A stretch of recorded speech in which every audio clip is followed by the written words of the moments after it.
let's take a look at the top 5 highest defensive player grades for West Virginia in the game against Oklahoma State.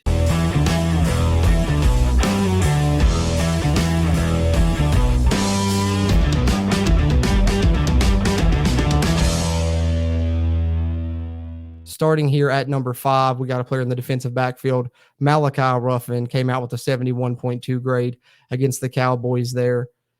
And here's a guy that, former walk-on. He's been relied on more this season than I think he thought he would be, and the coaching staff probably thought that he would be needed to be this season as well. Some bumps in the road, especially early on. And even in this game, that one play that stands out, of course, is the play that's been talked about a lot where he celebrated a pass breakup that didn't even happen. I don't know why he thought the pass was broken up, but celebrated instead of finishing out the tackle. The guy goes, on down the field for a big play. But he made up for that later in the game, as Neil Brown mentioned in his press conference after the game, with some big pass breakups in situations where he was in man-to-man and they tried to attack him late in the game when West Virginia got those, couple fourth down stops that helped them seal this game, and he was a big part of that, and that's the reason why he comes out as the 5th highest graded Mountaineer on defense. Number 4, defensive lineman that really came on this season enough to earn a starting role after 4 games for the Mountaineers. Went to the same high school I did. Of course, I went to that high school way before he did back in the day. But Sean Martin from Bluefield, right here in Mercer County where I'm at, 72.6 grade for this one for the Mountaineers in this one, coming out as the 4th highest graded Mountaineer on defense. And the 3rd highest Mountaineer on defense here surprised me. True freshman Trey Lathan came out with a 72.8 grade. He only actually played 6 snaps in the game, though, so that's why it kind of surprised me to see him here.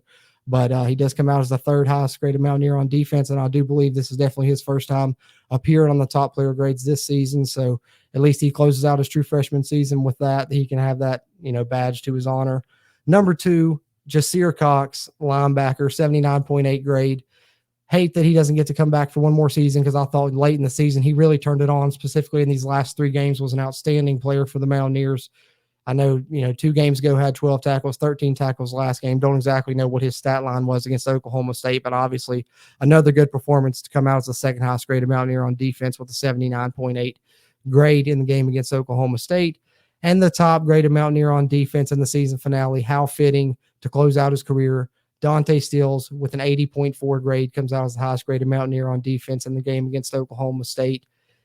Fitting for the Mountaineer now with the most games ever played in a Mountaineer uniform, the most tackles for a loss ever in a Mountaineer uniform, and a great end to his career. Also made a game-changing play where he recovered a fumbled snap that Oklahoma State had, dove right on it, and, of course, a game-changing play in his final game of his career.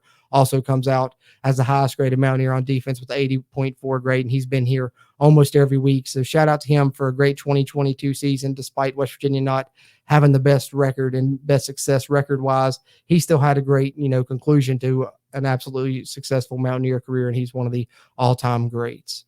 And so that'll do it for the top 5 highest graded Mountaineer players on defense against Oklahoma State. That being said, as always, I'm Jordan Cruz, and until next time, let's go Mountaineers.